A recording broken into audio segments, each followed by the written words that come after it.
JT Shaver here with New Layer, and in this video I'm going to show you the highly anticipated Amaran T2c and T4c tube lights from Aputure. People have literally been begging Aputure to release tube lights for years, so now we get to find out whether they spent all that time creating something truly unique or just another generic alternative. Throughout this video, I'm also going to compare these lights to the Nanlite Pavotube II series, because I already know that's going to be the main question most of you have. I will preface any comparisons by saying the Amaran lights are Aputure's budget brand. Nanlite is more geared towards the upper middle tier, so there is a difference. First, let's talk about carrying cases. Most budget lights have a basic or flimsy carrying case that isn't anything special. There's nothing crazy about the Amaran cases, but they are semi-rigid, padded, and organize all the accessories really well. So overall, they are a step up over other budget lights, which is to be expected from a brand like Aputure. The Nanlite carrying cases are a little bit nicer, but that's to be expected because they are more expensive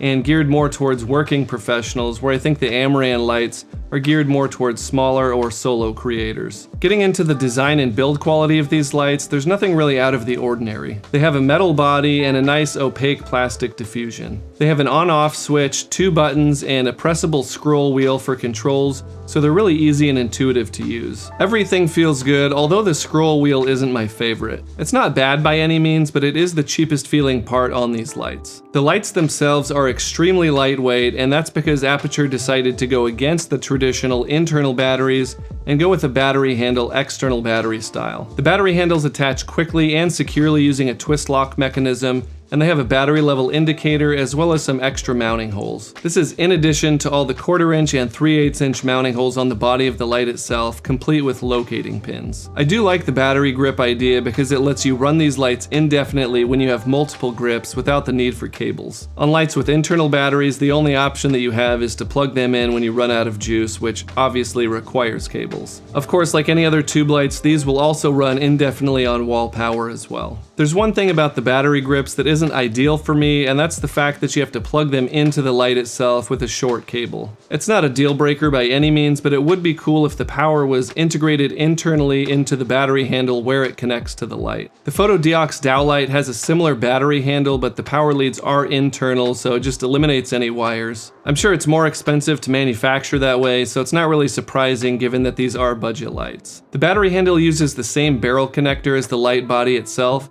so it does make sense in that you can charge the battery and power the light using the same AC adapter. I did notice when running these lights at 100% power, they got pretty hot. Not too hot to touch, but enough for me to notice, so I figured I'd mention it. Lastly, the battery grip is nice because you can use it as a handle when using these handheld, and it also makes them easier to stand up on a flat surface like a table or desk because they are more bottom heavy. The Nanlite Pavotubes all have internal batteries, although the smallest 6C model does have an optional battery grip. Overall, this is more of a preference thing because an internal battery with a less modular style might fit your shooting style better, so it's really up to you. Besides the controls on the back, you'll also see a USB-C port for DMX control, but this is not for any firmware upgrades. Don't worry though, because in their infinite wisdom, Aputure has made these lights wirelessly upgradable via the Sidus Link mobile app. This might not seem like a big deal, but I've had other tube lights with unlisted requirements for USB sticks, so I've had to go through 4 or 5 USB sticks to get it to even recognize the firmware files. The way the Amaran lights handle firmware upgrades is the easiest by far.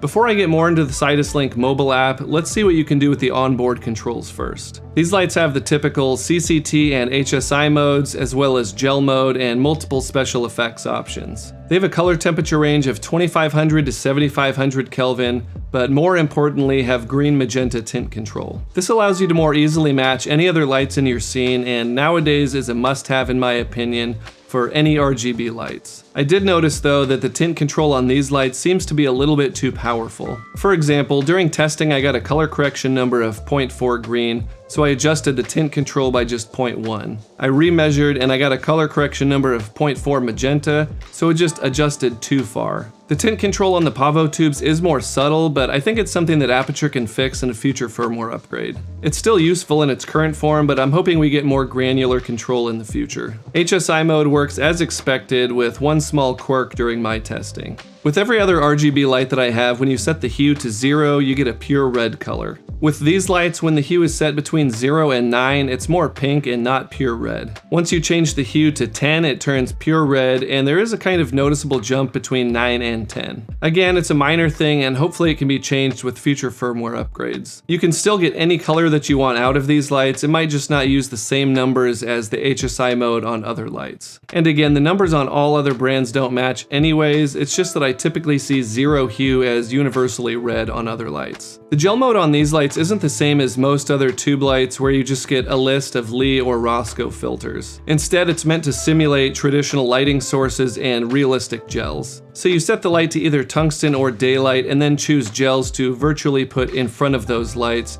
whether it's a quarter or half CTO or CTB or something else. I think this is the best and most practical way to use a gel mode, otherwise you might as well just go into HSI mode and choose a custom color. Special effects are another area where Aputure really shines. They have a bunch of pre-made special effects that are realistic and really useful, like flickering TV set, or candle, or flames. Now, if you are using the Sidus Link mobile app, you'll get control of all the basic features and a whole lot more. You can take a photo of a different light source and color match these lights to that. You can record custom animations to mimic other light sources that you see in real life, and you can save presets and your own custom effects as well. Before Nanlite released the Nanlink app earlier this year, they were way behind in this department. To be fair, the Nanlink app is pretty good now, but there's really nothing that beats the Aputure Sidus Link app in stability and features. As far as brightness and color accuracy goes, there were a lot of things I expected, but also some unexpected things as well. I tested both of these lights with my Sekonic C800 and got the following results. For the T2c, I got a max brightness of 520 lux, which is the equivalent of f4 at ISO 400 and 1/50th of a second shutter speed. For the T4c, I got a max brightness of 881 lux, which is the equivalent of just over f5 using those same settings. So the 4-foot version is almost 1 full stop brighter than the 2-foot version as expected.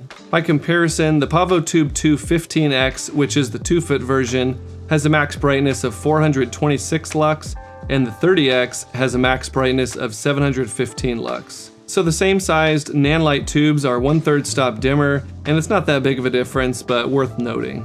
The CRI and TLCI at the minimum and maximum color temperatures are really good, which is not always the case. A lot of budget lights get less accurate at the far ends of their color range, so it's good to see these are very usable no matter what color temperature you set them to. When I set the lights to 3200 and 5500 Kelvin, I got an SSI of 75 and 85 respectively for both lights, which is as good as it gets. However, I did notice something a little bit odd in my testing. At those 3200 and 5500 color temperatures, the CRI and especially the R9 value dropped. I'm not really sure what to make of it because it seems contradictory for the SSI to be so high, but for the lights to have a more technically color accurate CRI at the far ends of the spectrum than they have at the traditional tungsten and daylight settings. The Pavotubes do have more consistent CRI and R numbers throughout the color temperature range, but I don't think it makes any noticeable difference in real-life scenarios. Long story short, I think the T2c and T4c are plenty color accurate,